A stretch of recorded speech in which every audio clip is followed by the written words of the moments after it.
Who Jah bless, no one curse. When they thought it would be worse. Pull up, Jacko. Yes, yes, yes, yes. Welcome, welcome, welcome. Welcome to the Colin Bell Show. Your ear so now, don't? Yeah, man. Me know your ear so now. Welcome to the Colin Bell Show for yet another Thursday night. Oh, it's Tuesday night now. When am I gonna look a while? Yeah, man, another Tuesday night. Welcome to all the listeners on STYLZ FM 96.1, 96.5, 96.7. Those are all on your FM dial. The Colin Bell Show comes to you every Tuesday night, live on STYLZ FM, live on Portland Spice TV, live at PNP East Portland, live at Colin Anthony. Yeah, man, and of course, www.stylzfm.com. STYLZ FM is on the World Wide Web. We are on TuneIn Radio. You have the STYLZ FM app. You can download the app, and link up. Yes, man. Everything is nice, everything perfect, everything good. So, once again, thanks for joining, all my peeps. Share the channel now. Call some people. Send it out. Let them know so we're on. Tonight, our special guest is going to be Mr. Omar Newell. He is the PNP candidate for Central St. Mary. Yeah, man, an attorney at law as well. No practicing at Jamaica, though. We're going to be talking to him tonight. But wow, what a week of news thus far. The opening of school was on Monday. And it's not a bright opening for us here in Portland because, you know, two of our premier high school, the Titchfield High School and the Happy Grove High School, are not in good stead. Titchfield did take some students on Monday and they are having a staggered kind of opening, but Happy Grove High School, they are not open at all. That's sad. And my information is that after we made some noise on Thursday and the opposition shadow minister and the deputy shadow minister and junior minister on education had a press conference and it was mentioned the minister of education head down to Portland. And we welcome you, minister. But we are still disappointed that we don't have what we expect. Yeah, man. Where's the pang your countdown for the election? So we want our schools to be up and running. Education is the key to success. And we don't want nobody come here and stifle the education of our people. Pastel, big up yourself, my brother. Welcome and blessings. New York City. New York City. Auntie Ilian Brown, good evening. Welcome, Narjates. Yeah, man, you're is a lady who been speaking long time, future MP. Years they call me that, Years they call me that future MP, and we appreciate the fact that okay, stay in the call. The fact that you have seen what a lot of people are now seeing. You saw what a lot of people are now seeing. Yeah, man. So this evening, we want to take some of your calls. Yeah, man. We want to take some of your calls this evening. Remember, the number is 804-7072. You can call us on WhatsApp and you can call us straight.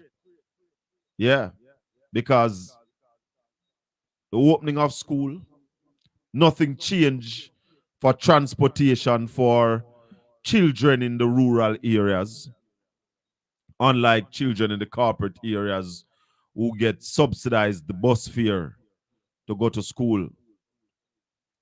Children in the country don't get that luxury. And they are traveling from far. All right, Miss Donna. Good evening, good evening. Yeah, man. Oh, Port St. Lucie. I've driven past Port St. Lucie. I never really stopped, but I drove from Fort Lauderdale up to North Carolina before, you know. So I passed Port St. Lucie, all of them places. Oh, Mr. Downer. Oh, my apologies, please. My apologies. We have an early caller this evening. Good evening, caller. Good evening, Mr. Bell. Yeah, Welcome. man. Eh? Yeah, man. Well, me there, boy, we are talking about, we are think about the school for true, man, the education system of Portland, man. It's It bad, ugly, man. man. It ugly. Yeah, man, I'm Mr. Jackson, man. Yeah, man, me say, boy, my daughter, I go to school, and me say, boy, when me prepare me here, them say school put back to the 16th. That mean a Happy Grove your daughter go. Yeah, so me say, boy, this never happened in East Portland yet. No, man, we have a set of people who are leading in Portland who don't really care about education, brother. Me I tell you, and me talk to the youth, them till me weeks, and me tell them say education is the key. Yeah, man. And if we don't, go ahead. If we don't have education, we can't win our reach nowhere in Jamaica. No time. Because you see the big boy, them nowadays, them want the youth, them now for turn. Go back right now the Buckmaster thing. Because them say, you know what, them man in my brain, so you know what, the property work and all them things there. And me teach the youth, them try to build the youth, them I tell them say education, go to school if I want training institution, boss. Yeah, man, and when you don't educate the youth, them, you know, what you're doing is preparing fertile ground for the gangs. Yeah, tell them my youth.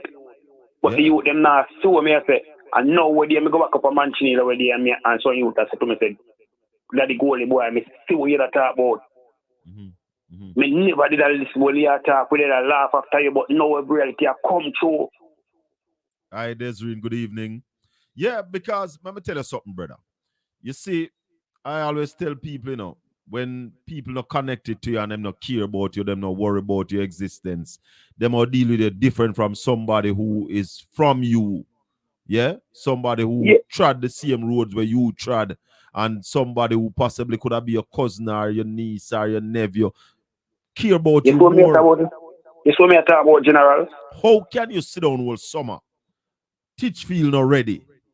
And the truth of the matter is, you know, these problem was not really caused by burial, you know. Them problem did it before the hurricane, you know, brother. Before burial, me I tell you. Yes. They were there before burial. Burial might make them get a little worse. But they were there. And you have some people who say them name Mr. this and Mr. that. And they never look and they never look for the youth them. That means to them I mean the youth them no future. Them no business about that, brother. That are the least of them problem, because if you keep the people them done, so you can tell them all kind of garbage and them believe you.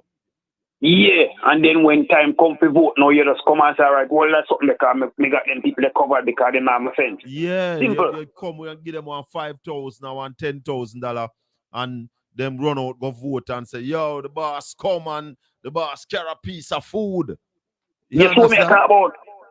You know, say, me I go tell you something otherwise different than Mr. Bell. You know, say, from Ilian has burned him down America now, left Montreal. Every weekend water down at Montreal. A man just called me from a lane a while ago. When him said the lane name. In a mansion, and him tell me, say, from Ilian left the drain, not cleaning at the lane. Bongo Billion, but them... No, and a Bongo Billion. A long road. Okay, that I want there for Browns Lane. No, not all right. Just see when you come right at the corner where you can go around on the seaside. You drive before you reach a playfield, the lane on the opposite side. That me know the lane where I talk about. I think you go around on the back and around the skip. Yeah, me know the lane where I talk about. Yeah, but nobody no remember them places, boss. But it's the Mia's division that, you know, what go on your worship. You have to do every some work. Every day we talk about that, you know, say the man division of the worst division in Manchini right now, me I tell you, General. But really, you know, but the Mia, when me understand from the Mia, you know, is that him now if he do no work, him just deal with the people on a level. You know, give the people them a thing and when election come, then vote for him. Because me understand same now go back this time in that turn this now. So him not busy with nobody now, you know. What him say him now go back? Yeah, make if you understand same sign now go back. And then the one on name Mr. Portland say him I beg one more term. After 17 years him begging one more term. But people are, when people sit down and hear them as something, yeah, beg. That means to say you're not work then if you have a beg. You're not supposed to beg. But listen, my brother, the work now show. The work now show, you know. We Then see, if me can tell you say, water, general, and life, and right now me have a pipe in my yard. I go, I went from them win election. From million lose, me not see water back a barracks number pipe nearly now. I go nearly about 15 years now. Me tell you, general. Oh, yes. And every year, every weekend, me ride to Portland and St. Thomas. I go there, it's a water gun, because the man will run water gun at town and he lock up the pipe. But so I'm gone at town. So I'm gonna report it to Water Commission. Celine, good evening, Celine. Eh?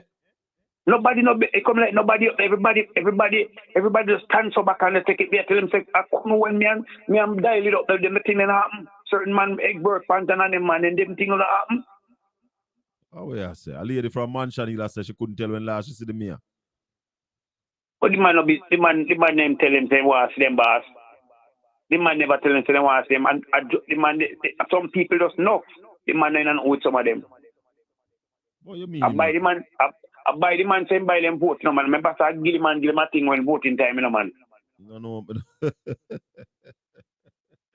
Let me tell you something though, my brother. We as Portlanders, we have to open our eyes and look for people where have our interest at heart. And you see, the next thing when I say to people, you know, anybody you vote for, you must know what it is that they are bringing to the table. Now, what I call the table is light, water, and road. Exactly. Because everybody have to have light, water, and road, you know. We can't live without those. Water, and them is the life, road, water. Water is the life in a bar. Water is breakfast, road is lunch, and light is dinner. Dinner. You understand? Why, me don't know what. Hey, let me tell you something. I may want to know if them know what I say what go on right now. Resignation, man, a runway. What you think about Dr. Clark leaving the job for a bigger paying job? Listen, man. Dr. Clark knows say he must answer some question, General. He have a lot of questions to answer from when we take power. So Dr. Clark can make sure he take himself from early because what? He know the corruption is a back right behind him back, you know. Mm-hmm. So he might use this now as a face guard to say, well, boy, the party, he might take himself kind. He no want to say, yes, pint black. Remember, so Dr. Clark was the man who said, he not beg Jamaica not to leave Jamaica, you know. And nobody mustn't go take this job overseas. He was one of the main man from that topic, you know. Him say that? Yes, man. Then here, Dayton Campbell, our meeting down the country, I remember about it too.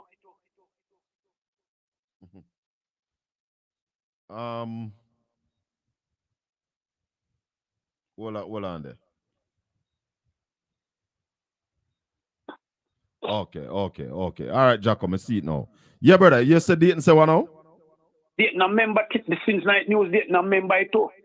So if you remember, I beg Dr. Clark, remember, say he was one of the man where help beg the public sector not to leave Jamaica, go pick up a job of foreign. Because him can give them more money for them pay. Well, the money never really sufficient because the teachers are still crying that them get the smallest amount of the money. No, but you give them in a lump sum and take it back. You give them in a big lump sum and use a shovel, give them and take a backhoe blade and take it back from them. Boy, my brethren. So you hear about the last resignation to the Marsha Smith? Man must say me a one man when I left the game. I just tell about it a while ago. I say the people them look on resignation and what to put themselves. Nationwide News was telling us that they expect more resignation in a couple of weeks. Because one disturbance, they saw about it too. One day not east, you know. St. Thomas, you know. Yes, a look corruption going on the council right now. Yeah? Yeah. Because dog and yam dog right now in the council right now too. Over St. Thomas there? Yeah. I forgot shout up my brethren, former Mayor Councillor Williams. I forgot shout him up one of them week, yeah. Make we hear what go on. Yeah, man, dog and yam dog, man. Um, Mm. where's the dog and yam dog over there? Yeah, man, because the dog him not cook good, so man just a yam them raw. Lord of mercy. All Mm. right, my Cause brethren. some fire that must still them think a cool breeze all over in a east, you know. Yeah, Fire there, man. must deal. Yeah, man, think a cool breeze, papa. Mm. All right, my brethren. Thanks for the call here, sir. Yeah, man, big up, man. Bless up and Mm. respect, man. Yeah, man. 804-7072. You can call me straight. You can call me on WhatsApp at 8:30. We're gonna be talking to Omar Newell. Yeah, man. Um, prayers for Lieutenant Stitchy. What I'm to Stitchy, you know. Boy, as you mentioned that, don't remember the accident where the 10-year-old died and his mother is battling for life in the hospital. Jamaica needs to get back on Michael Manley. Jamaica needs to go back to Michael Manley's standard, where he said he doesn't want any illiterate person in Jamaica. Bring back Jamal Foundation and enforce school attendance. Fitzroy out of Florida, the president, 804-7072. Hear this big argument going around about oil fine in Jamaica. Anybody hear the argument? And the Minister of Energy, Science and Technology and Transportation came out and said it's fake news. It is a big lie. Anybody heard him? We, on the contrary, saying that the minister is hiding something from us. I listened to an interview earlier this week. I think it was it yesterday? Was it yesterday? I think it was yesterday with former energy minister and shadow minister on energy, science and technology, Philip Paulwell. And Philip gave a solid background of what is happening. Because the company that they are saying found the oil, the contract was signed in 2015. And our drop a little piece of it. Contract was signed in 2015. Sources of oil and gas. Hold on. Drilling or find the possibility, exploring the possibility of oil here in Jamaica. Am I correct? Yes. Yes, that's correct. We signed an agreement in 2015. Talk to us about that, Philip, so our people know the lay of the land. All right, and I hope we can talk also about the period before that, because this subject of oil exploration for Jamaica and the potentiality for Jamaica started by Michael Manley, believe it or not, in 1975, when the Petroleum Corporation of Jamaica was established. At the time, its primary purpose was and it was the only body in Jamaica that could explore for oil and gas. So this thing is coming way back. In fact, one of the sources of funding for the PCJ was that Nigerian oil deal that we had with them. Some of the proceeds were directed towards the effort at oil and gas exploration. So it's next year will be 50 years since this mission has started, and I don't want to predict too much today, but I suspect on the 50th anniversary, and I believe that my party will be in power there. I believe, are going to be able to finally deliver the fruits from all those years of efforts. Yes. Very interesting point you touched there, Philip, because why we are here this morning is certainly because we saw the various clips. We saw something with the ambassador to England. We saw a lot of things out there on social media space. Even talking about the amount of barrels that we have found so far, and so on. We saw the minister. So where the minister, Darrell Vaz, came out and he rubbished it and said no truth to all of this. You're saying that based on your information, we seems to be on a trajectory where we could be announcing positive news soon on the whole business of oil in commercial quantity here in Jamaica land we love? All right, so let us go back now to 2015, because at that time, I, having gone through all the data from 75 right through, and I should also give credit to Mr. Siaga as well, because in the 80s, he continued the work that was started in the 70s. Because by Michael Manley. Yes, we were all convinced, Conrad, about the high possibility of oil and gas. And it stems from some of the historical data that over the years we have collected data that match almost perfectly with some of the large sources of oil and gas in the region, and especially very closely to Guyana, which we had started the work before them, but they actually came and delivered and found economic deposits. So in 2015, I said to the cabinet, there's no way the government of Jamaica can continue to do this work, because by that time, the technology had improved dramatically over the previous years. And we believe that if we had better technology, we would be able to move much more quickly. But the government of Jamaica could not afford to continue this. So I did extensive promotion.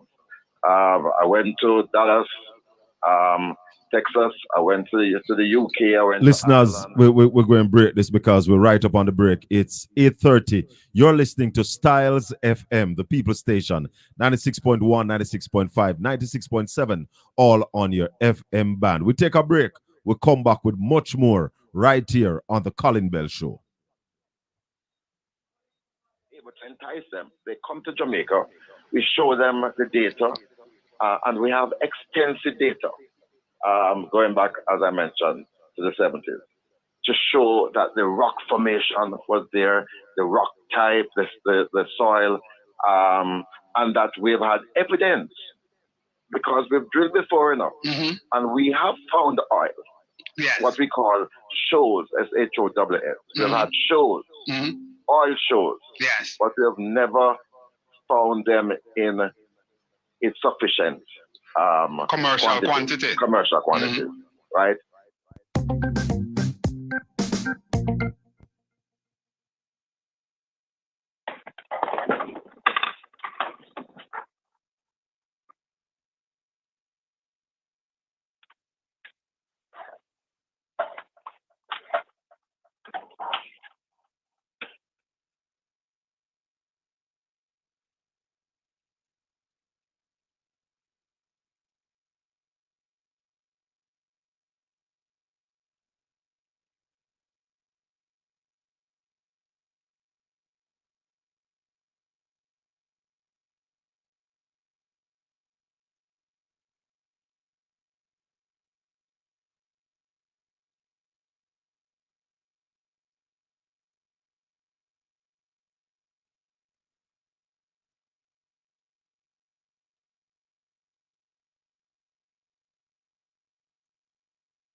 Yes, yes, yes. Welcome back, welcome back, welcome back. The Colin Bell Show right here on STYLZ FM. 96.1, 96.5, 96.7 on your FM band. And we also broadcast live on Portland Spice TV on YouTube. And of course, Colin Anthony at Facebook. We're on all those platforms. And remember, you can also download the STYLZ FM app, yeah, from the Google Play Store, or if you have the Apple, yeah, you can download it. And it's also at www.stylzfm.com. We have Omar Newell on the line. Comrade, good evening. Greetings, Colin. Good evening to you, your team, and your listeners. Blessings, man. Welcome to the Colin Bell Show. We do it every Tuesday night right here on STYLZ FM. Always a joy. How is Central St. Mary, man? We're looking good. We're organized and we're organizing more. Yes. Going through worker training, getting everybody ready. We're eager for the election to be called. And of course, we just came out of our constituency conference.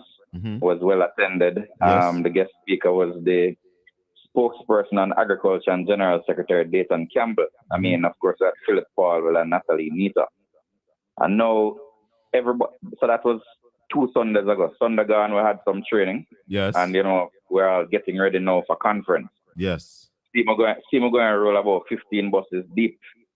Some people are saying this look like it's going to be the biggest conference ever. I suspect they're not wrong. I think it's going to be a massive conference. People are eager, excited, and ready. Yes. So, yeah, man, we think it's going to be a good conference. How are you looking, or are you seeing the two resignation, one with immediate effect, one will come at the end of October? How are you looking at those, Omar? So the JLP has 3, or come the end of October, we'll have 3 vacancies in the lower house. You would recall Dalrymple resigned last year, I think October it was. Yes. Getting close to a year now. Right, and she announced her resignation with immediate effect. Usually, when one resigns from the parliament with immediate effect, it's generally a man don't just get up one day and say, today feels like a good day to resign from the parliament of the land. You know one other question I don't hear nobody ask all day? Man, hold on. It's something that is usually triggered. So Dalrymple resigned because of the conflict of interest. Well, not the conflict of interest, but the integrity commission matter. Right. The matter of with the Benz. Of the motor vehicle that she never remember. The Benz she forgot about. Yeah. Nigel resigned because I'm going to chase the American dream, or however you want to. Going to greener pastures, sir. Moving on to greener pastures. And if you read, what's his name? If you read today's Gleaner, you would have seen an article where someone spoke about a picture he saw with some rats on a ship. Yeah. And the ship was sinking. And one of the rats had a suitcase and he said, I'm moving on to greener pastures. And he asked readers to guess. But we still don't know why Miss Smith has decided to resign. There's no scandal that I know about. I wonder if she's one of the 8. I don't know. But what I know is the Prime Minister has for some time been, he said some time ago that Matthew is like his younger brother. Oh. And I know my information is that they've been pushing her to resign so that a by-election could be triggered. So Matthew could get in the lower house. So he could get in the lower house. That is information I have. But with a year away from a general election, it don't even make a lot of sense. Let me get into a discussion. Well, a discussion that has been going on all evening in several different spaces. I think you and I are in some of those spaces. Do you think a by-election is pending? I think we should resist a by-election. It's a waste of taxpayers' money. Today is the anniversary of September 3rd, 2020. It's the beginning of the 5th year of this administration. Yes. Well, depending on how you count. If you count from the swearing in, then we're a few days shy of that. But if you count from election day, we are exactly 1 year. Election day, then we're exactly a year away. So tomorrow is the start of. We're exactly 1 year away from general election and when it will be due. Right. If you call a by-election, you have between the time for assuming that they would want to call the by-election with Nigel Clark and Dalrymple. There's no reason not to do it. So you could just call one. You'd call the election in October. You'd get an election either the end of November or early December. Mm-hmm.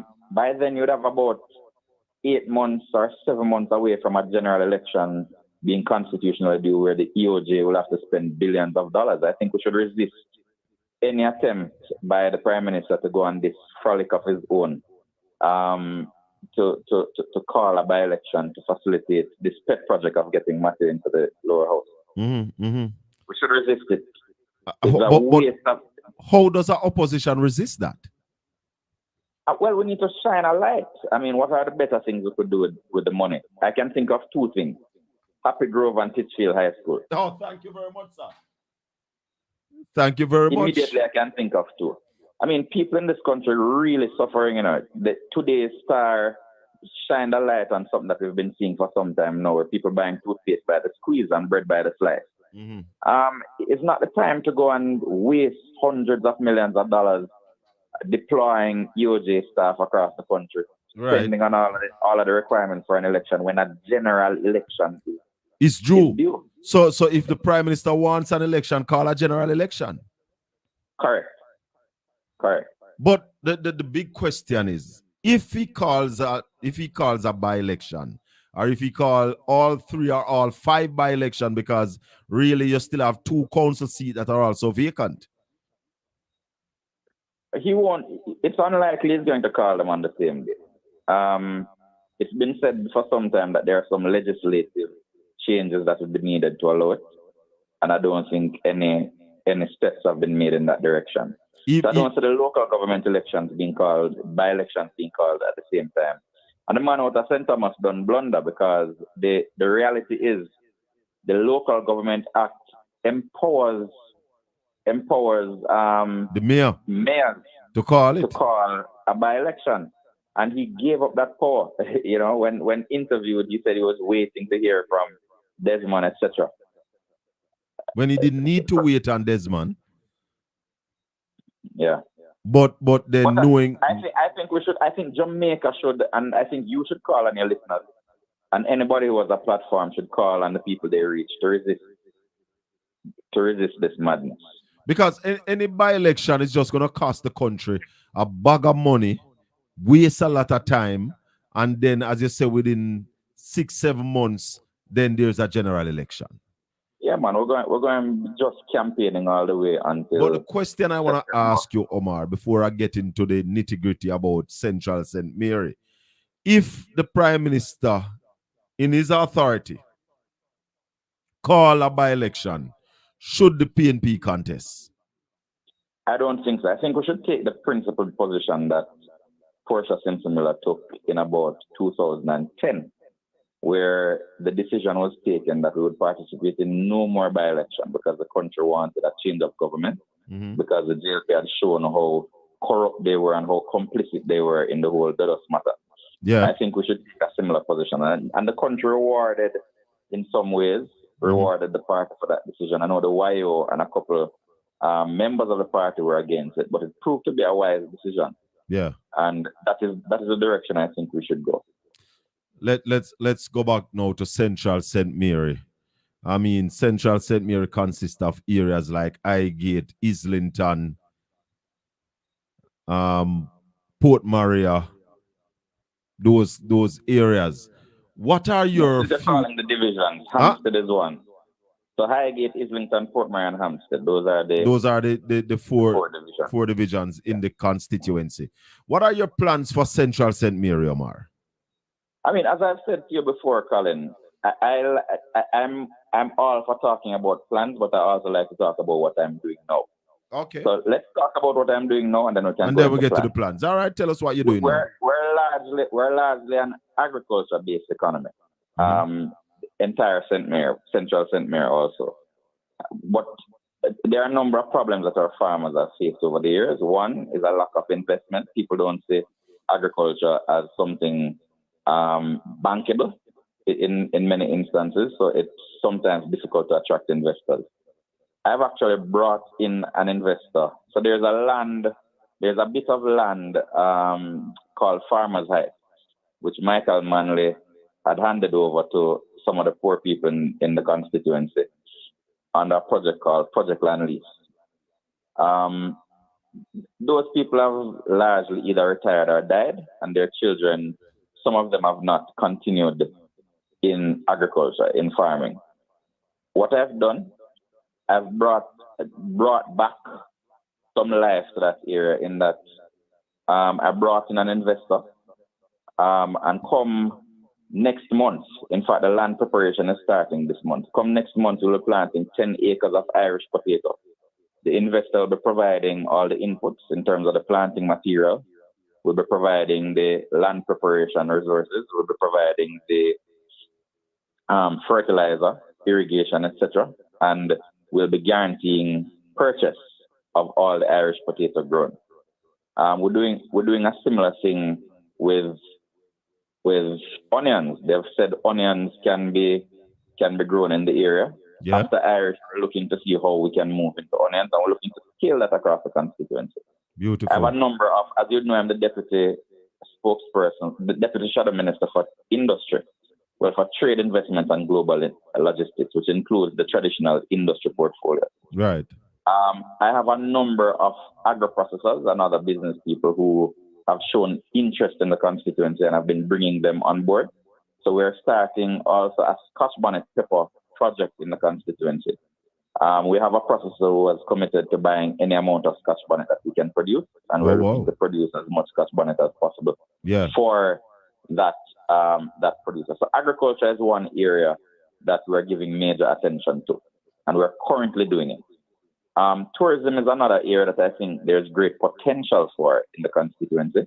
Robins Bay, it's good I'm on the phone discussing this with you, because the Robins Bay, in my view, has kind of a Portland feel.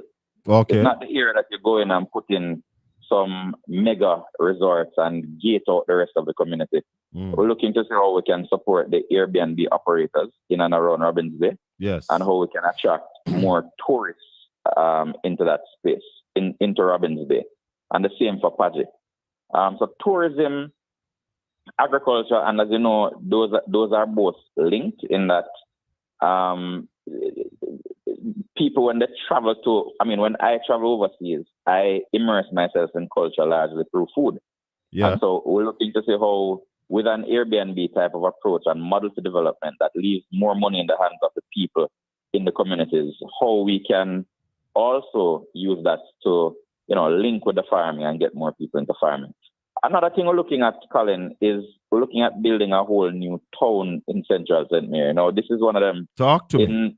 In college, they call it a big, hairy, audacious goal. BATG, bag.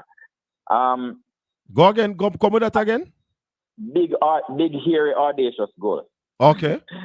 So we're working on. So I think one of the things I encourage everybody seeking political office to do is just have conversations about a vision. Some time ago, I was invited to the launch of an entity in the constituency, and I mentioned a vision I have for a town between, not to replace, but a town between Highgate and Port Maria. Mm-hmm. The person was very attentive in terms of listening. I pointed out where I felt the town would do well, and I pointed out why. Just the highway being there, that major thoroughfare, but also the fact that most towns in Jamaica were not planned. Most towns in Jamaica evolved. And so you have a situation where the growth kind of outstripped the infrastructure. I'm hearing some echoing, Colin. I'm not sure. No, that's my fault. Continue. I'll fix that. Right. So you have a situation where the growth of the towns outstripped the infrastructure in the towns. And so what I'm looking to do, there's a high school in St. Mary. As you know, most sixth form programs, which are now mandated by government, are at the level of a community college. Yes. So we're looking to see how we can move a sixth form program into that area. We'll start a college there right away. Talk to me.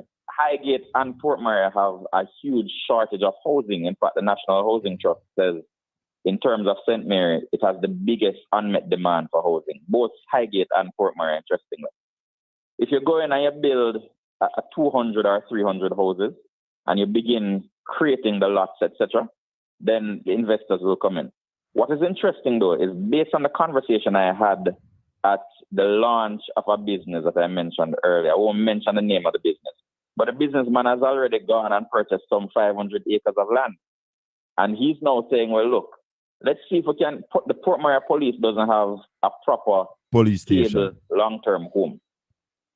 You bring the police station there, it can quickly respond to Highgate, it can respond to Port Maria, it can respond to Anata Bay.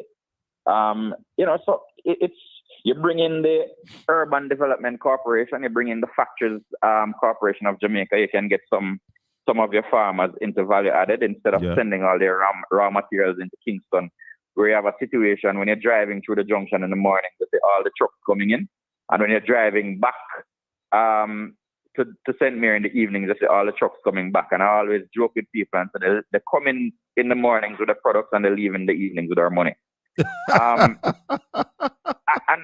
So the money don't stay. The money doesn't stay, and I'm not anti. And you can't create wealth that way, The money have to stay for some time for you to create wealth. I'm not anti-enterprise, and surely my vision is for enterprise in Jamaica. But we have to have some ambition in terms of what our people can do. And I think if we're growing breadfruit, and if we're growing yams, and if we're growing plantain and banana, we can do more than sell the raw material. We can also add value and create a better economic situation in the parish, create more highly paying jobs, and just better outcomes on a whole. And from East Portland, we'll assist you from East Portland with some of the expertise from the University of Agricultural Science. Absolutely. I buy into that vision. If there wasn't a Case University already overseas, I would have suggested Case University, because it's kind of good when an institution continues with some of the legacy in terms of name. Your alumni buy into it. Yes. But I am fully into the vision of Case becoming a university, and I think it will be to the benefit of all the northeastern parishes. Definitely. So you talk about the tone. No, but just going back to the university, to the college though. One of the reasons we need to build a college in St. Mary is you find, when we talk about brain drain, oftentimes we talk about people leaving Jamaica going overseas. But what you find globally is people tend to settle in the areas that they go to college. And so we're educating people to the high school level in St. Mary, and they're doing so well that we're sending, when you look at the MP's tertiary assistance program, we're paying and supporting upwards of 100 students every year to go to college. And these are students who are not coming back to St. Mary, they're not participating in the development of St. Mary, etc. So when you create a college at that level, whether it is a community college or it is something bigger, then you create a situation where more expertise remains in the constituency. Now, when a BPO, if you go at the lowest level, looks for somewhere to set up shop and to create some employment, or when businesses on a whole look for somewhere to go and base, one of the things they look at is the level of education of the people in that area. Yes. Now, if all your people are being sent to Kingston and to Case to go and study, then you will never be in a position where you can really attract people who are looking for highly educated people to work in their businesses. So we're at a disadvantage having with no. I mean, Monique has a campus, but I think we need a proper St. Mary college. Yeah. Focus that is focused on the developmental needs of St. Mary. Talk to me. So you mentioned that town that you want to build between Highgate and Port Maria. What kind of landmass in that area that will accommodate that building of that town? Well, as I indicated, a private investor has already paid down on 300 to 500 acres. Okay. I think government, I'm a socialist, but probably more a neo-socialist. I believe government has a direct role to play in terms of lifting people's economic situation and helping them to escape the cyclical poverty. Yes. But I believe in terms of certain development, there is a space for the private sector. So government can make some decisions. Mm-hmm. Government, for example, can say, we have a vision for this town, and if you're going to create some lots, etc., we're zoning this area for future development, and this is how it must look. Because any development of that sort has to be sustainable. Right. So government can say, we are going to put the St. Mary Police Headquarters in this area, and we're going to give them a proper building. Government can say, we're going to create a community college, and so we want to buy 20 acres of land to ensure that we have that. Government can say, well, the National Housing Trust is going to come in and it's going to buy 200 acres in different parts, or 100 acres or 50 acres in different parts, and we're going to do a housing development. So that is the kind of role that government will play in terms of facilitating. Now, private investors will go in and will say, well, a supermarket is needed, I'm going to build one. Someone will go in and say, well, since factories has created some factory space, and since there's a college there educating people, then I'm looking to create a factory. I'll come in and utilize the space. So it will be a public-private partnership. And what I go in with as the leader is a vision for what I think can become and what will help in terms of the development of the parish. And what I'll do is I'll bring in the stakeholders to make it happen. We're going to get water from. This requires where we're getting water from? For that area, yeah. Well, let me tell you. In central St. Mary, there's a community called Hampstead, which is, interestingly, between Highgate and Fort Murray. A councillor of blessed memory by the name of Norman Dory decided to create a municipal water supply system for Hampstead. Hampstead is on a hill, where we're looking at is on the flat. Hampstead, the only issue Hampstead has with water is that the system has not been properly maintained since the passing of Dory and since that division passed hands. It's the only division we don't have. But the source of that water has enough water that can supply the flat. That is one. The second thing I'll say to you, though, is I've been researching desalination plants because there's no reason Singapore should have fresh water in their pipes and Jamaica should not. Singapore is a little piece of land with no fresh water source, but they have fresh water in their pipes. Jamaica is a land of wood and water, but we also have as much water surrounding us as Singapore does. So desalination is one of the things we'll have to look at, especially with climate change. And I'll tell you, Shaka, I can share with you a system that I received a quote for. Less than $500,000 can supply about 10,000 homes with water. Less than 500,000 what? US dollars. Okay. Yeah, man. So those are the two. But Omar, with the amount of fresh water that we have running into the sea every day, do you think we really reach that stage of desalinization? I think we have to future-proof our systems. So the level of water that we saw, you and I are from this side of the country, the level of water that we saw flowing when we were driving around the junction 20 years ago is not the same level that we're seeing now. True. So clearly something has changed in terms of the environment. So as I mentioned, there is a water source in this area that is currently supplying, and there's some need for desilting and some work is needed on the pipeline. One of the things I plan to do is work with Rural Water Supply Limited to see how we can get, we can modernize that system. So there is space for that. But you also have to think as a leader, what happens 20 years down the road or 30 years down the road or even beyond you? Yes. So what we're speaking about is future proofing. If you're looking to bring in additional households, you're looking to bring in, and the agricultural need for water, water can't be too much. True. So it's really about future proofing the constituency. Mm-hmm. Now you mentioned the college, you mentioned the police station, housing. Where are the jobs going to come from in St. Mary, Central St. Mary? So a number of places. I mentioned tourism earlier. I mentioned agro processing. Adding value. Now look, in America, where a number of my siblings live, most of them, their first job is at McDonald's. So we definitely need a good supply of entry-level jobs that teach people the discipline of going to work and learning. And I hear a lot of people knock BPO. It's not something that I would want to knock.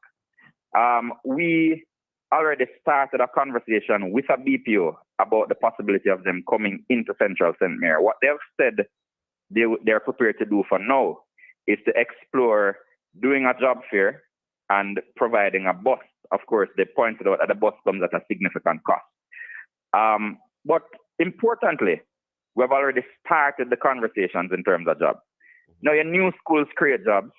Your factories create jobs. Construction is a major source of both employment and economic growth. And those are the things that we're looking at. Now, an area that you are passionate about, and you may know, whether you accept it or not, St. Mary is the cultural hub and mecca of this side of the country.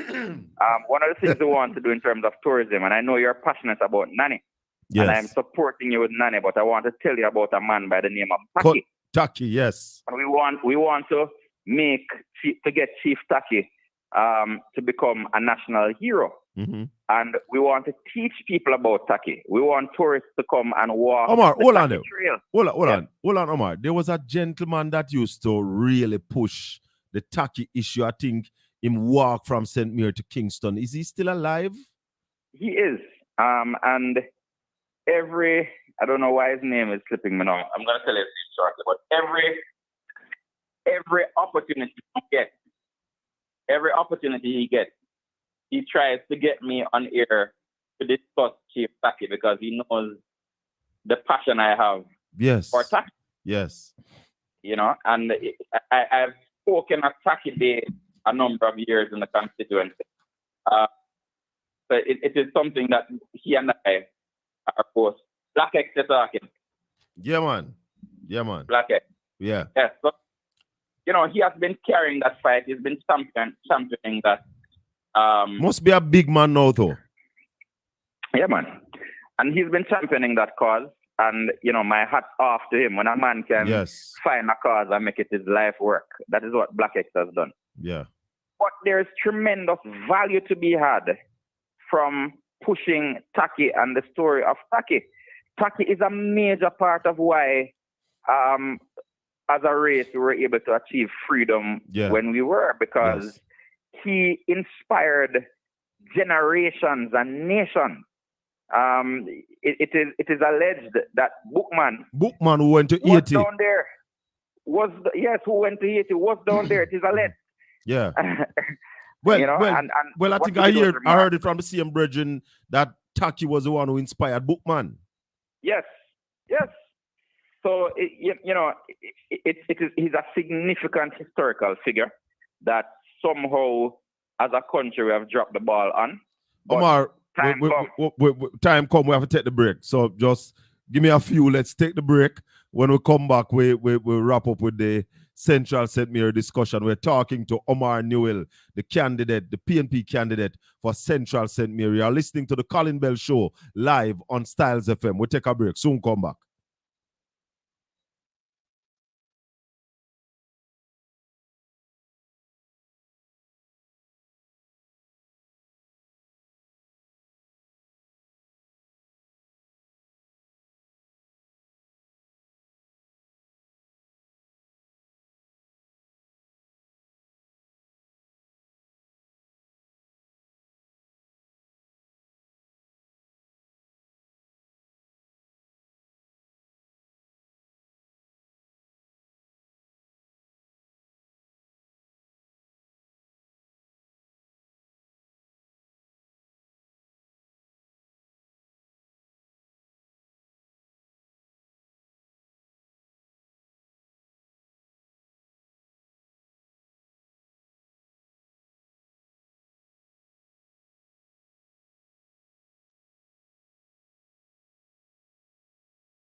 Good evening, and welcome to the Colin Bell Show.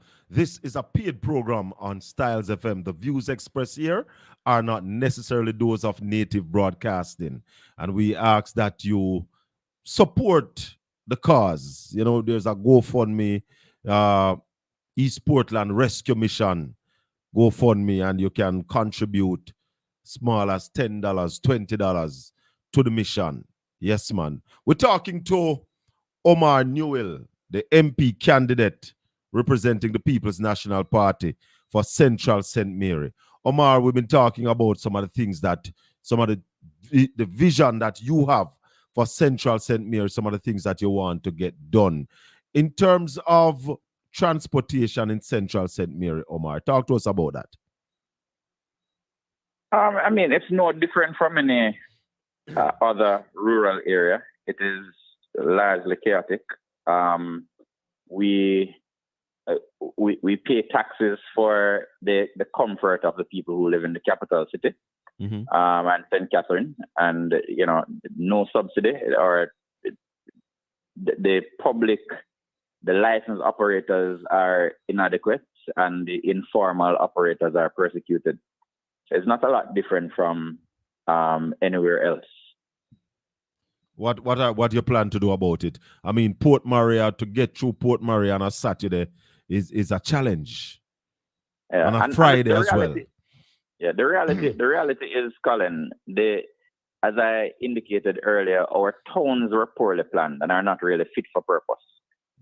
There are some things that can be done, but as you would know, much of what has to do with traffic flow is more municipal and police matter. But a simple thing that we do around Christmas and Grand Market, and we might have to explore whether we have to do it for a few hours per day, is we divert some traffic through Cox Street to allow the town to be a bit freer. But some element of town planning has to be employed to bring some order to the town. You ever hear one song where Bushman do? He said, downtown no love when rain a fall. Port Maria no love when rain a fall.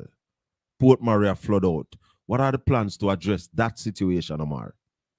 So the information that I am given by the technical people who know how is that, well, the first thing I'll say is commendations to the newly elected management or political management of Port Maria, of the town, Mayor Wilson and his team.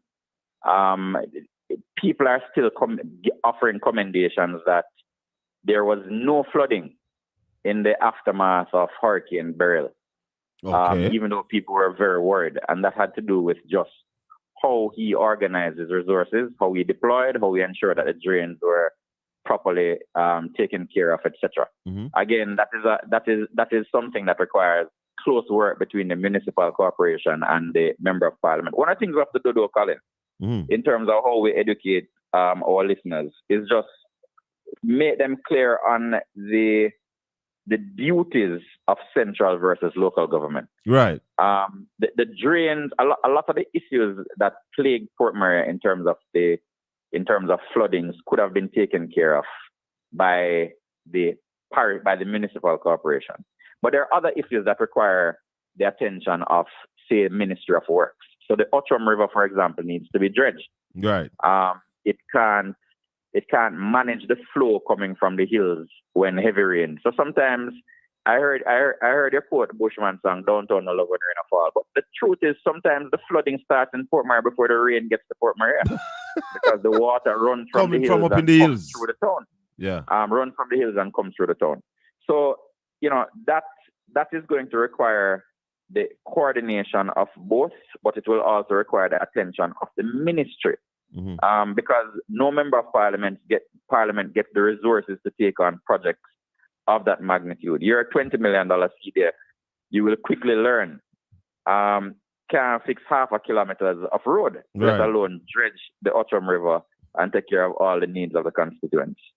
But it is going to take you to do the necessary lobbying, right? Absolutely, and that is my background. I think I've been well trained and equipped to take on the role of an advocate, and I've been doing it for life.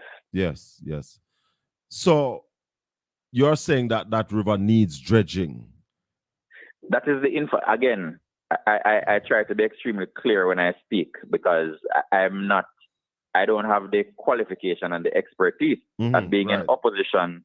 I don't have the benefit of technocrats who can give me the sound and solid advice. But information I've been given by people who should know is that one of the major issues, and it seems common sense, that, if you had enough water flowing through. Another thing that has been said is that there used to be a swamp in an area called Frontier, the lower part of an area called Frontier, that also used to absorb significant amounts of the water. That has now been made into an informal housing development. Oh, people living at the swamp. So there are some older people who say, with the amount of marl and concrete that would now have gone into that area, that also contributes. But again, when you're in government, and I don't want to put this because I know Dr. Guy would have given significant attention to him. Yeah, this is not a failure of at the constituency level. This is a matter that requires the full attention of the National Works Agency, which falls under the Minister of Works. Yes. And so they are able to come in. They should have, that entity should house the competent technocrats who can come in and really explore what the issue is and should be able to mobilize the resources to resolve the problem. I want to say thanks to calling on them to come. Thanks to the people on STYLZ who are just finding out that I am back on radio. Happy to have you. We are talking to Omar Newell, the PNP candidate for Central St. Mary and the next member of parliament for Central St. Mary, Omar Newell, looking at some of his plans and hearing the vision that will be unfolding in short order for Central St. Mary. We talk about education at the start. Didn't go in education in a deep way, but you mentioned you want to build a college in what you call that new town. We talk about water, we talk about transportation. Speak to us about health in Central St. Mary. Well, let me tie the two, because, far from me to not go into details. So let's go back on the education a bit. Over the last 2 months, my wife and I organized, the constituency and I organized 4 back-to-school medicals across the constituency. Beautiful. One of the things we learned, because we knew that it would bring significant savings to the residents, and we figured any savings would be important in a time like this when people just having it hard. It's a difficult time for everybody. So we thought, we'd go in if we were able to see 600 residents. We thought we would save them about $2 million, and that would be a significant saving, and we would have done our work. One of the things we found, though, Shaka, there are so many of our young people who are not doing well in school because they have challenges in terms of visual impairment. Omar, they can't see too good. One of the problems we have in Jamaica, we don't test our children, So we had some volunteers who were doing the eye testing, the reading test. The regular reading test that you do when you're going to a doctor's office, you see some letters going across that are big, and succeedingly they get smaller. I stood and watched as one of the doctors stormed out of her office, almost to reprimand one of the volunteers and said, "You guys not doing the test right." And then she brought someone out and retested the person. And I saw the shock on her face as she turned and went back in with 2 persons that she had retested. The people them can't see.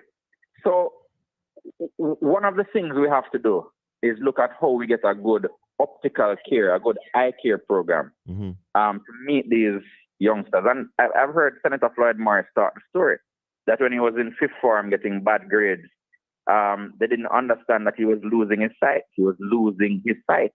which is why he couldn't. And we have this thing where as soon as the grades start looking poorly, we start, you ramp too much. You're not taking your book, you're not taking your learning. Yeah. But these are some of the challenges that we need to look at. So healthcare is something we need to revamp the infrastructure. The Islington Health Center, the government needs to hurry up and refurbish it. We gave them a temporary stay at the Douglas Clark Community Center in Friendship, but the people are more about them center. Yeah.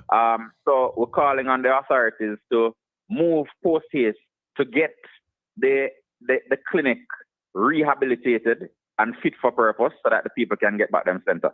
The people in Hampstead want back them clinic as well. I know the government would have locked down the clinic that was there, but that is not tenable.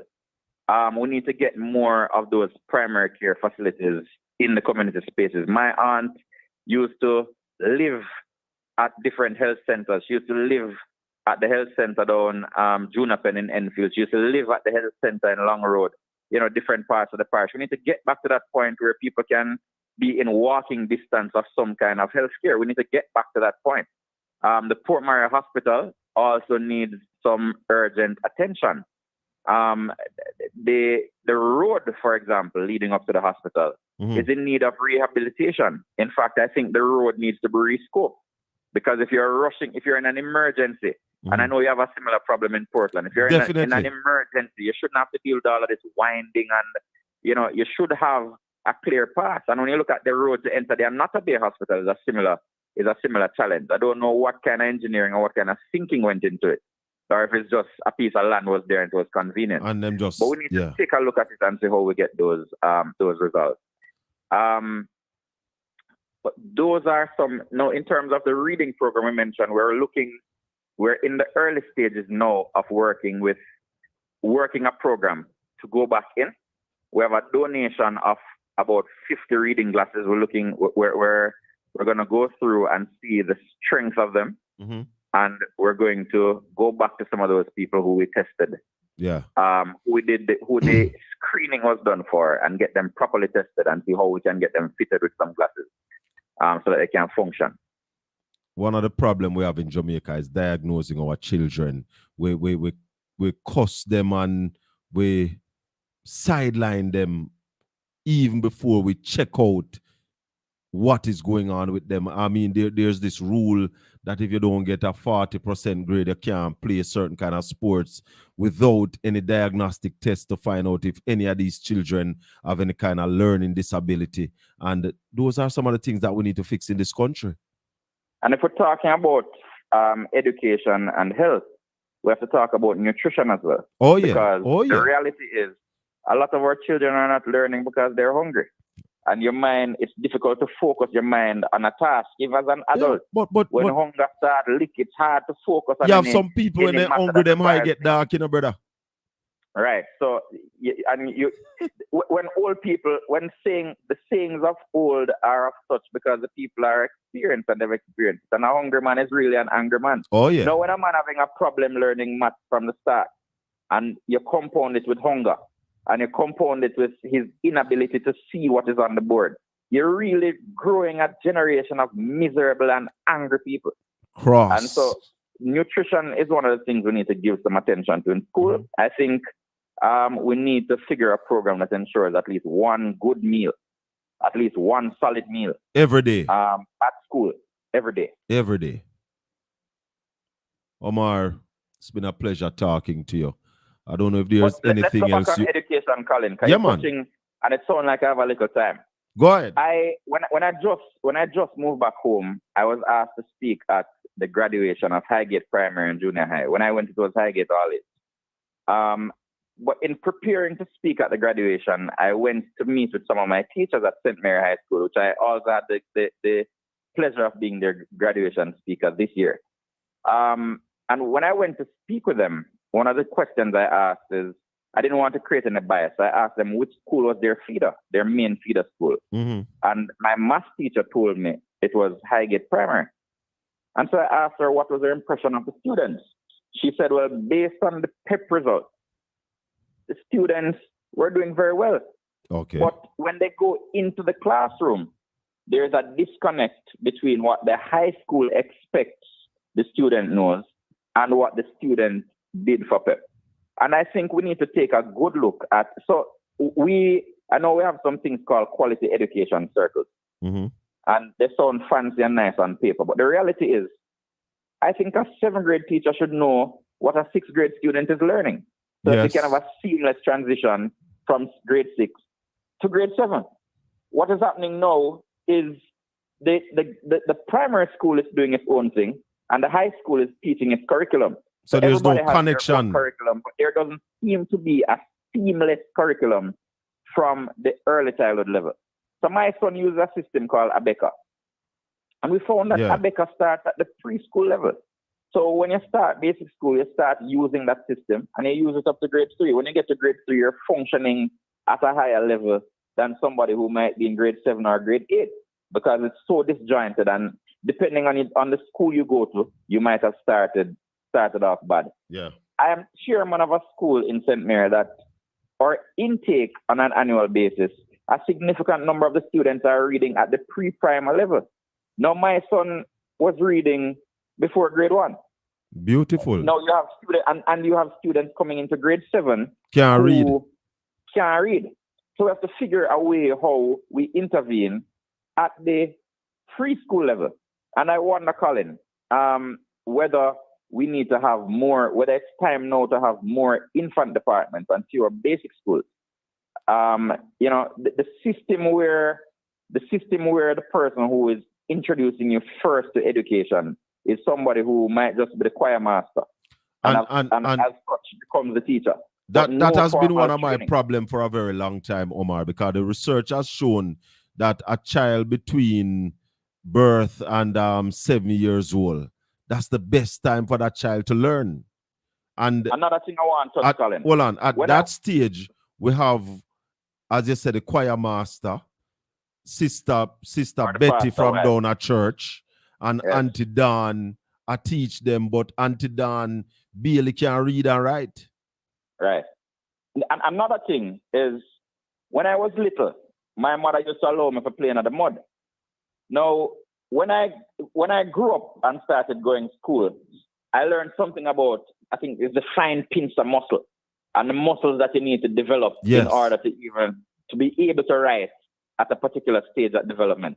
Now you have all kind of fancy play-dohs and whatever, but the parents, we need to encourage, make a play in a little mud, man. Yeah, man. Make them roll up the play dumpling that we used to roll up. Yeah, man. And get the muscle exercise. And use dirt, school, make box and all them something there. Yeah. So when you go to basic school, you know your muscles are so developed that they can hold a pencil properly. Yes. And you don't have to wait until grade 3 to finally learn to hold a pencil when everybody else is already writing stories.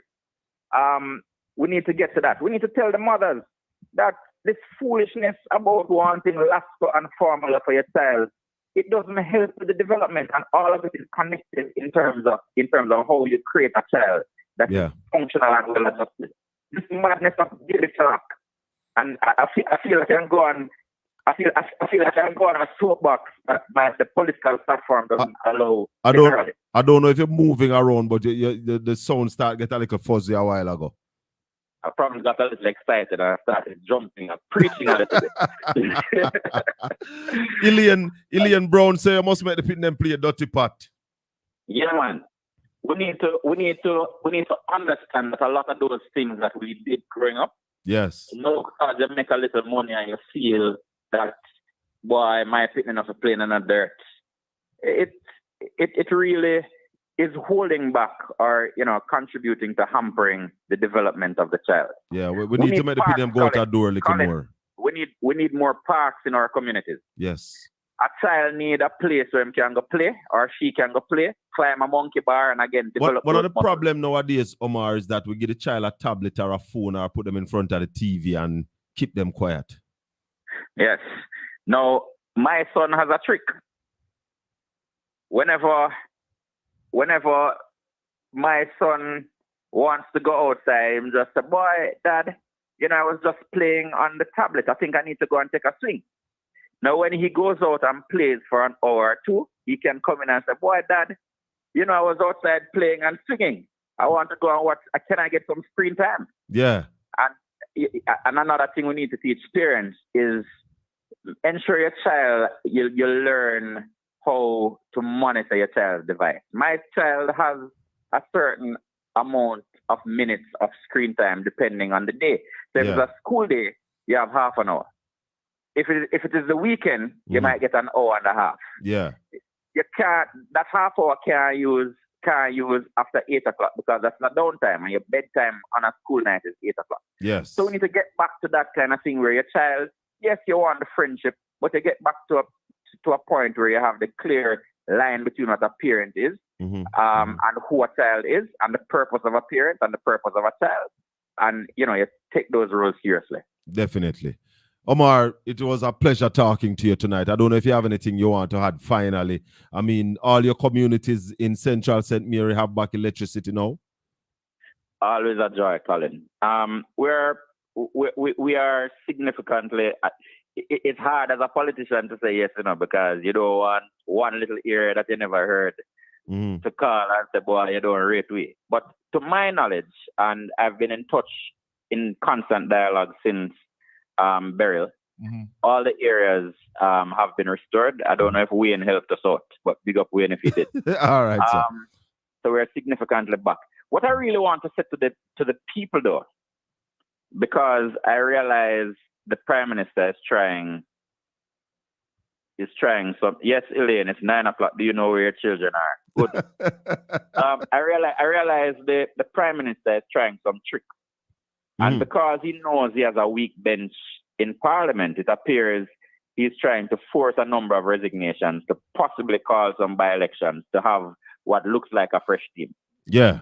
I want the listeners to ask themselves what kind of country they want, what kind of country they've been living in over the last 8 years. few years, and what kind of country they want to live in. And I want to ask them to ask themselves if there was a prime minister that really cared, judging based on the 8 years, the entirety of the 8 years. The prime minister said I want you to look at your local representative as well. And I want you to ask yourself whether the conditions under which you live have improved and whether you're keeping a pace with the development that is taking place globally. In every area, this government has failed. In healthcare, our emergency rooms are overcrowded, our hospitals are overcrowded, people can't get beds. In terms of crime, we're leading the world in that regard. In terms of sports, whether you can blame them or not, is one of the worst performers. But congratulations to all our athletes who went to the recent Olympics. But we have not been really allocating. When you look at the situation of the light at the stadium, National Stadium. You saw the interview with the Choa, what's her name, Dodds? Yes, I saw it, where she got emotional and yeah, man. Rightly so. So in terms of education, we have fallen behind and we're continuing to fall behind. So on every indicator that you can measure this government, in terms of infrastructure, on every indicator that you can measure this government, they have failed. And so in making your decision, I don't want you to stay home. I want you to go out with a vengeance.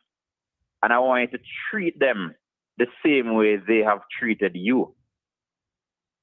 Oh, man. Because the Bible says, Malcolm X quoted the scripture where it says, if you sow to the wind, you will inherit the whirlwind. Yes. And I needed to ensure they inherit the whirlwind because we're going for 42 seats. Omar, big up yourself. All the best, my brother. We'll talk again. Bless up. One love. Cool. You're listening to the Colin Bell Show on STYLZ FM live, 96.1, 96.5, 96.7, all on your FM band. It's 9:30. We take the final break. When we come back, we take your calls on 804-7072.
there's a place in St. Anne, Yes.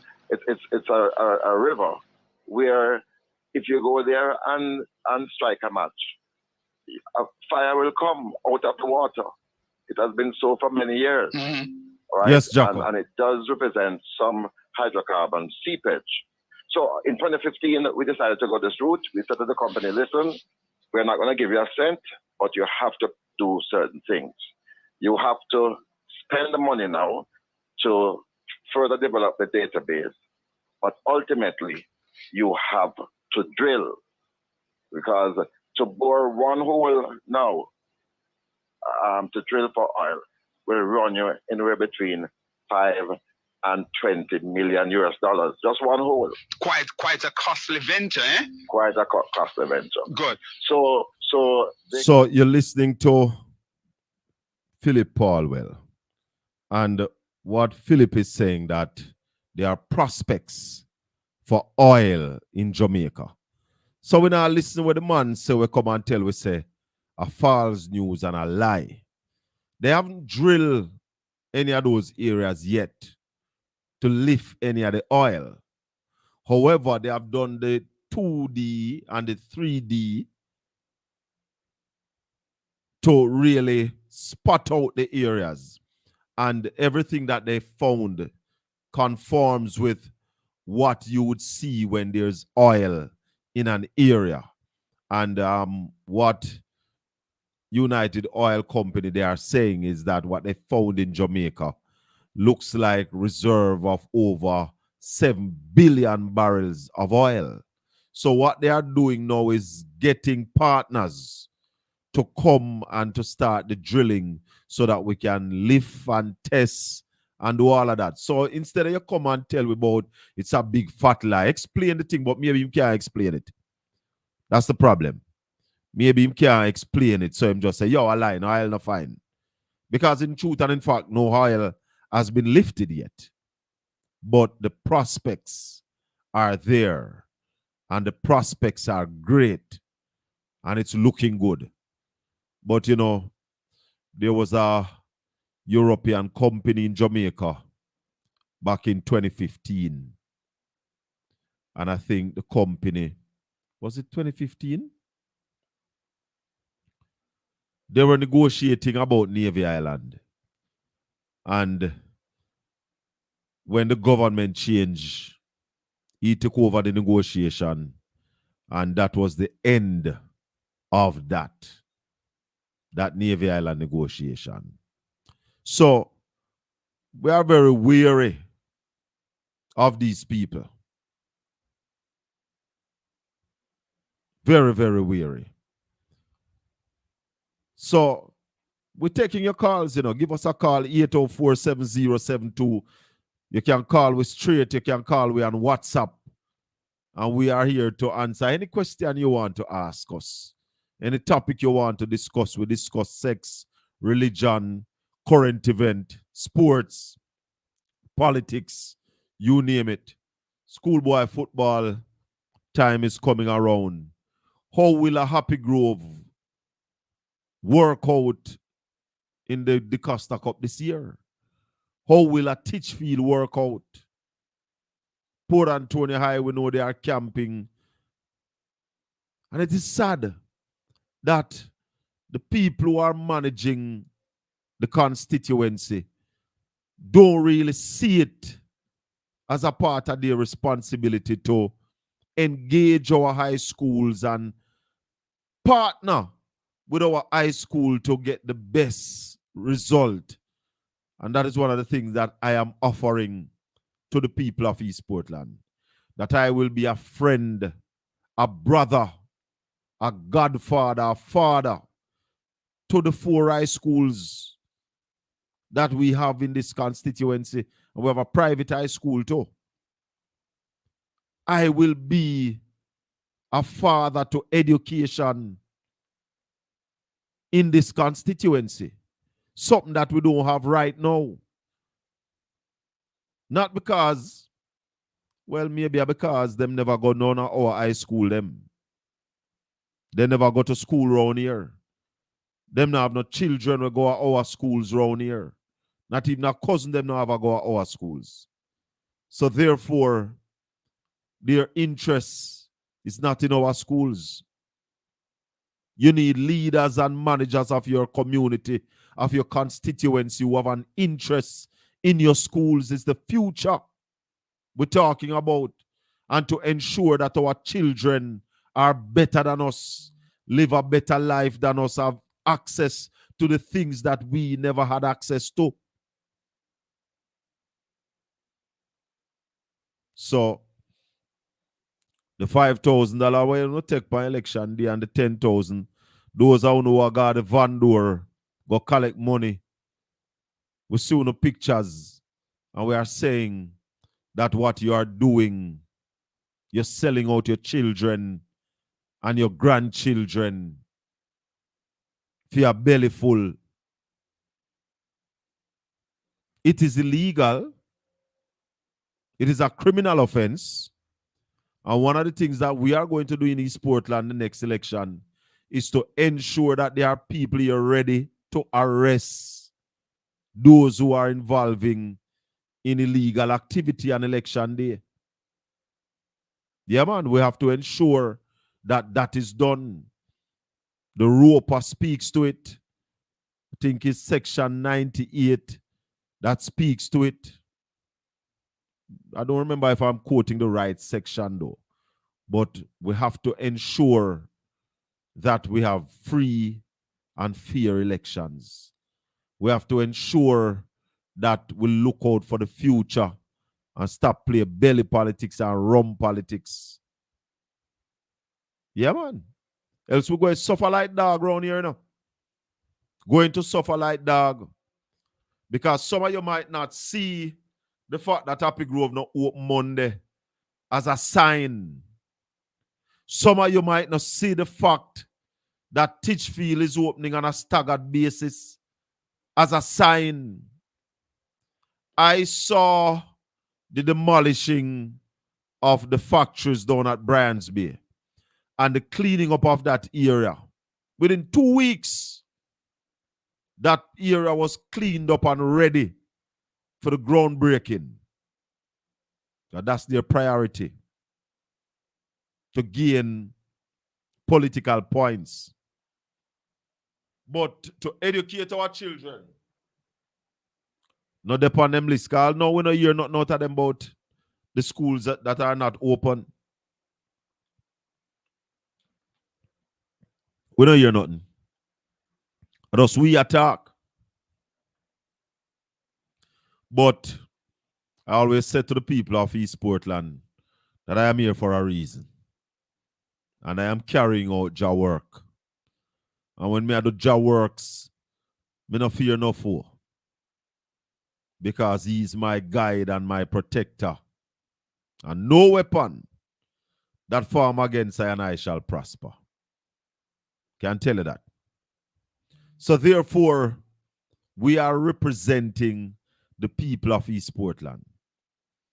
And I'll say to you that one of my vision is to see a school from East Portland win the Costa Cup. I had a vision long time ago to see Titchfield win school challenge quiz. And I knew that I had to do something about it. I had to play a significant role in that happening. And with the assistance of Satcom Cable, and I saw Maxine Samuels in the chat earlier. I hope she's still there because Maxine Samuels was a part of the team that really organized the Portland Primary School Quiz Competition. You're there. Yeah, man. That organized the Portland Primary School Quiz Competition along with Martin Wyndham, Professor Gizmo, along with Captain Baker, Tamika Pasley. What Searchwell did name again? Some of me remember what Searchwell she did name. People like Yanil Wood, people like who else used to help us? Wendy Forbes. Yeah? And the teachers from Bonebrook Primary, Port Antonio Primary, Norwich Primary, Miss Adian Singh, Miss Francis, and I'm missing out some of the teachers, but the teachers played a significant role. And we went through for many years doing the Portland Primary School Quiz Competition. Sometime it was sponsored by the Portland Cooperative Credit Union. It was sponsored by Jamaica National. Cinco was on board sometime. Kamal's Supermarket was on board. We used to get assistance from Petal. Yeah, man, that's Petal. May her soul rest in peace. Used to also assist. Yeah.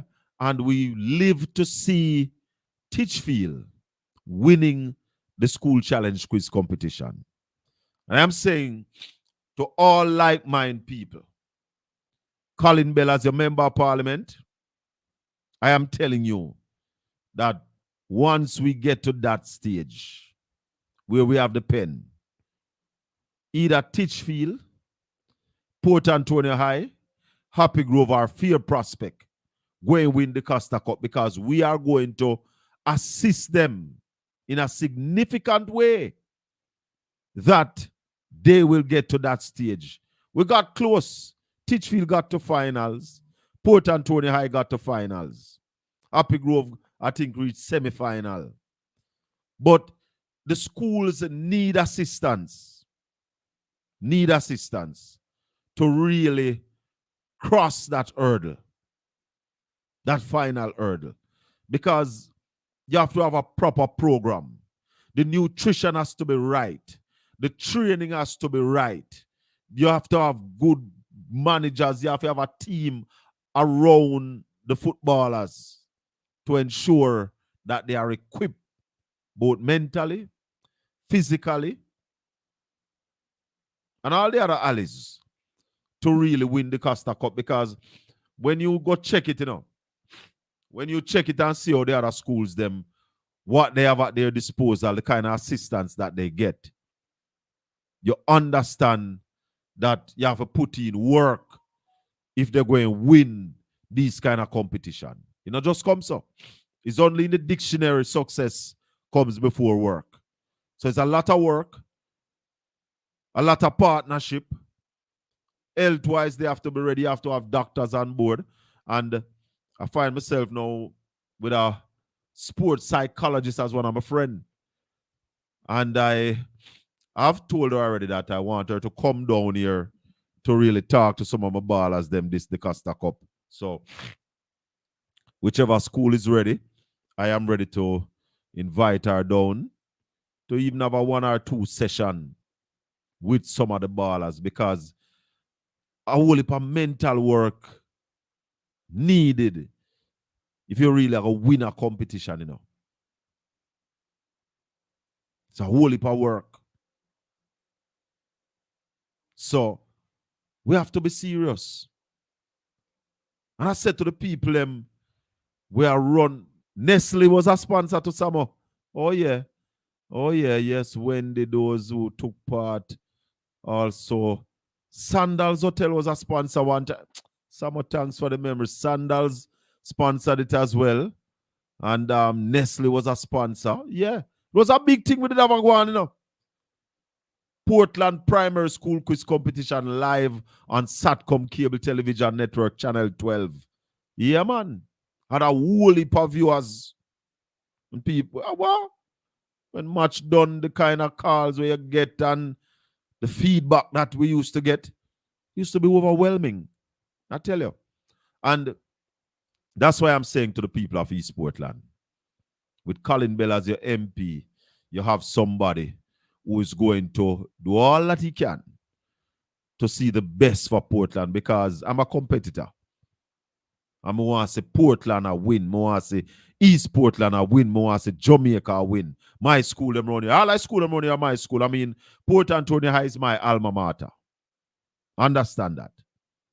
However, my children who have gone to school in Portland, they have all gone to Titchfield. I mean, have families where go Fear Prospect, I and go Happy Grove. My brethren, I mean, one of my party, Garfield Henry, Greg, Happy Grove past student, used to teach at Happy Grove. And I tell you something, I have supplied, when I was a chicken farmer, I supply all of them school with chicken. All 4 of them. I would have supplied with chicken one time or another. So I might school them. And as I said to you, East Portland is my priority. And my representation is for the people of East Portland. It's really a shame on the Ministry of Education. New school year and school cannot be open. Disgusting condition coming from over there in Florida. Yeah, man. 804-7072, if you want to talk to us. As I say, you can call me straight. You can call me upon WhatsApp. Any association with that finally comes to partnership as a report. Is it because it's boss? Land and Integrity Commission. Declaration certified for year after year, and is that in good standing with the Integrity Commission of the country, and it does not want that to be any way an association, and you can see the last that is coming in the next generation for the government of the they are unlikely to ever get that. So that was Mark Golin talking about the Prime Minister's statutory filing. Now, Jamaica. Seriously, my Jamaican people. How can we really say that we're running a proper country? Checks and balance.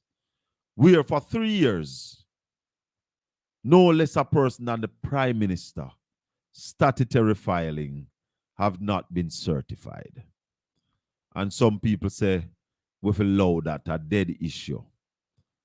But the same man where I say with a law that a dead issue wants to talk to me about the NHT buying outer many over 10 years ago.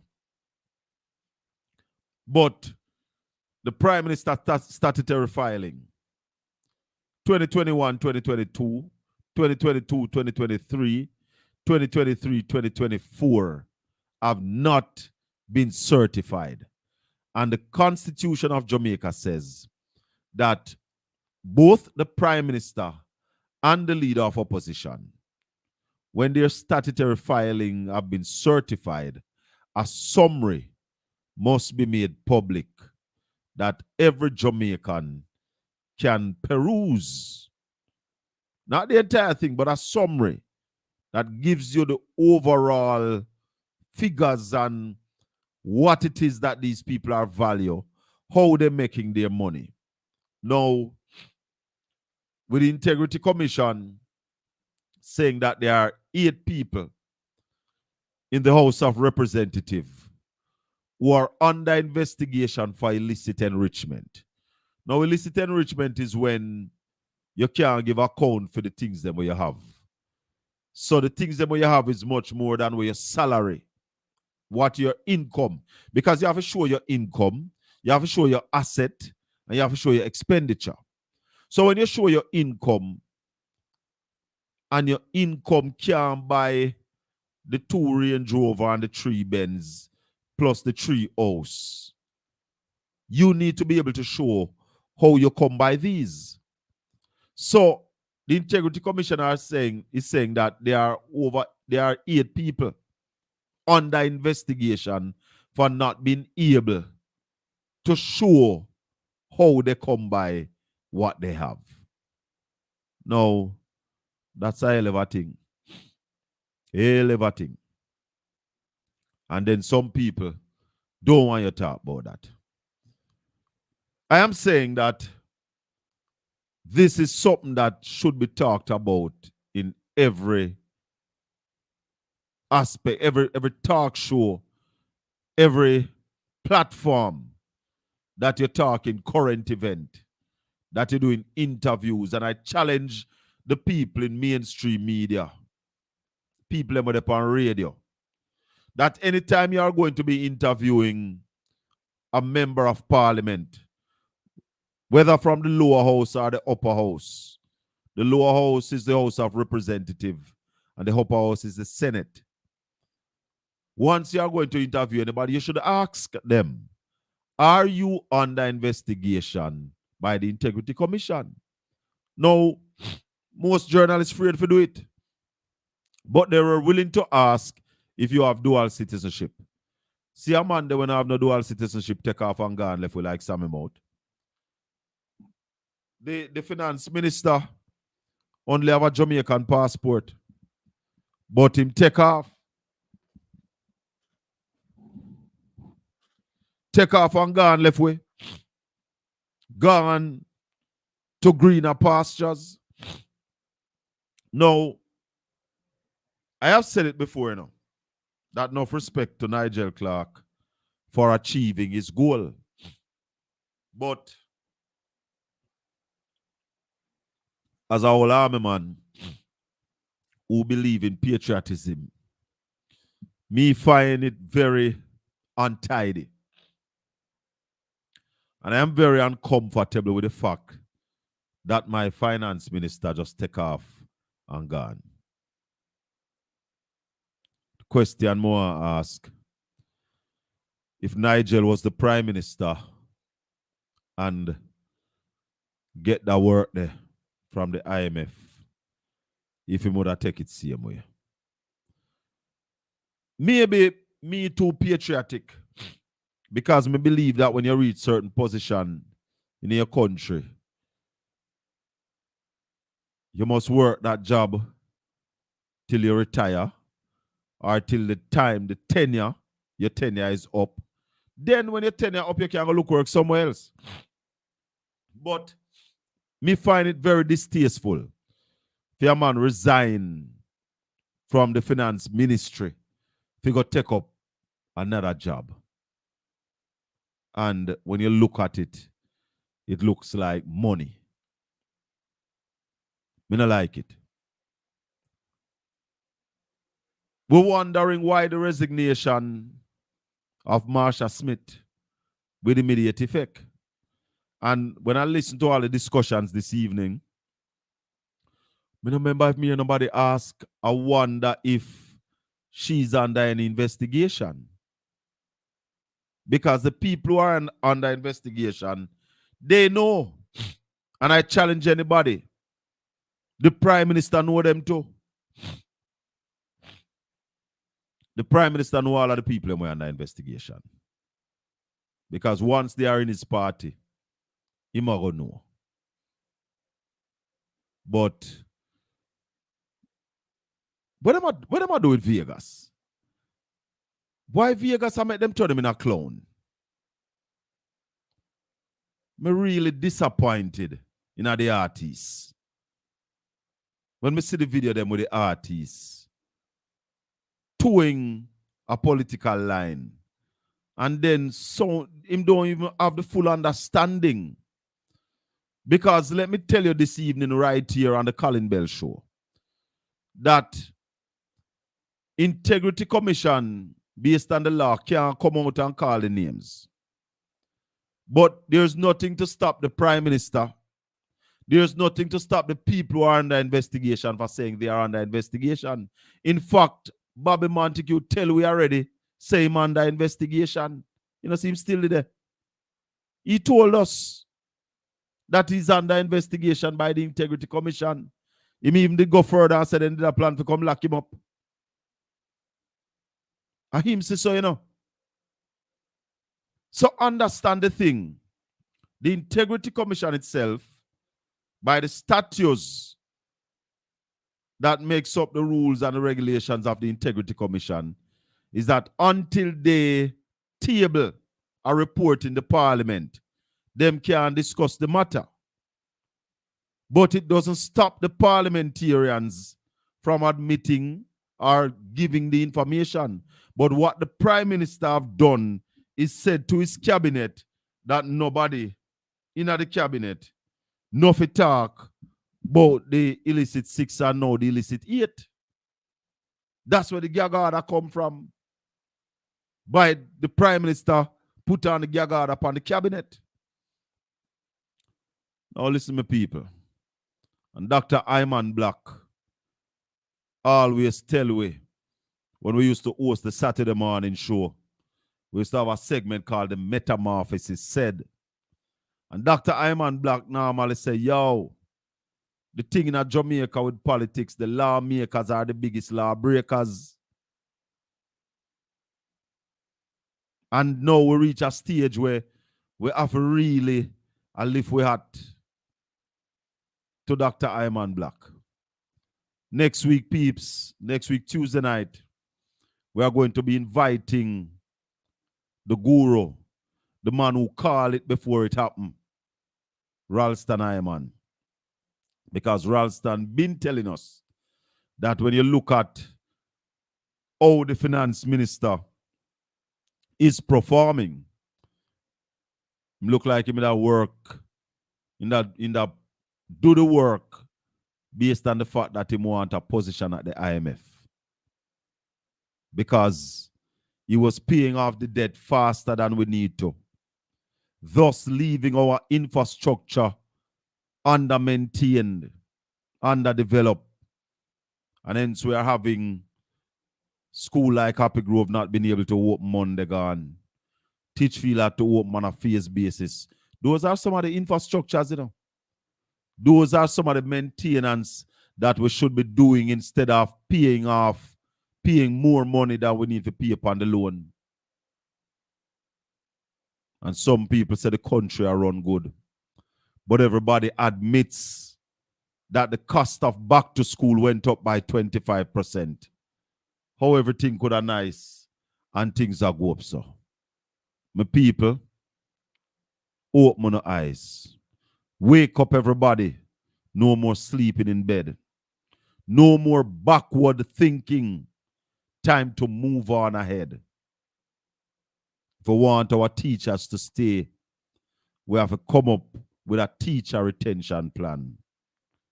If we want the brain drain to stop, we have to start paying better for our people to stay with us. This has been the Colin Bell Show, right here on STYLZ FM. Join us this and every Tuesday night. We start at 8 p.m. and we go up until 10 p.m. where we speak the truth and nothing but the truth. Thanks to all the people for listening, all the people who've been in the chat room. Thanks to who called in. Thanks to Mr. Omar Newell, the PNP candidate for Central St. Mary, who graced us with his presence this evening and lay out his vision for Central St. Mary. May the good Lord continue to bless and keep you. Make his face shine upon you and be gracious unto you. The Lord lift up his light and give you his peace, now and forevermore. Until we meet again Saturday morning on Portland Spice TV and next week Tuesday night on STYLZ FM, Colin Bell saying peace out.